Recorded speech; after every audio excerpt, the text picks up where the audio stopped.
வணக்கம். ரேடியோ மன்னார் செய்திகள்.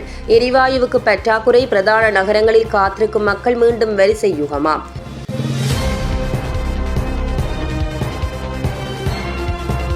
நாட்டில் எரிவாயுவிற்கான வரிசை தோற்றம் பெற்று வருவதாக விமர்சனங்கள் முன்வைக்கப்பட்டு வருகின்றன. கொழும்பு, கண்டி, காலி உள்ளிட்ட நாட்டின் பல பகுதிகளில் லிட்ரோ மற்றும் லாப்ஸ் எரிவாயு இரண்டிற்கும் தட்டுப்பாடு ஏற்பட்டுள்ளதாக குற்றம் சுமத்தப்பட்டுள்ளது. சில பகுதிகளில் எரிவாயு விநியோகம் தடைப்பட்டுள்ளதாகவும் தெரிவிக்கப்படுகின்றது. இதன் காரணமாக எரிவாயு விற்பனை நிலையங்களுக்கு அருகில் மிக நீண்ட வரிசையில் மக்கள் காத்திருப்பதாக தெரிவிக்கப்படுகின்றது.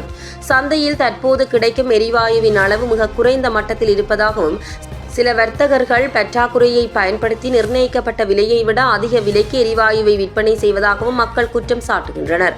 இருப்பினும் சந்தை தேவைகளை பூர்த்தி செய்ய போதுமான அளவு இருப்பு ஏற்கனவே விடுக்கப்பட்டுள்ளதாக எரிவாயு நிறுவனங்கள் தெரிவித்துள்ளமை குறிப்பிடத்தக்கது. இதுபோன்ற செய்திகளை அறிந்து கொள்ள எங்களுடைய ரேடியோ மன்னார் எனும் யூடியூப் சேனலை சப்ஸ்கிரைப் செய்யுங்கள். உறவுகள் அனைவருக்கும் அன்பான காலை வணக்கம். இது உங்கள் ரேடியோ மன்னார். மன்னார் நகரில் இருந்து உலகம் முழுவதும் உள்ள உறவுகளை தேடி செல்கிறது. தொடர்ந்து இணைந்திருங்கள் உங்கள் ரேடியோ மன்னாருடன். இன்றைய நாள் உங்கள் அனைவருக்கும் இனிய நாளாக அமையட்டும்.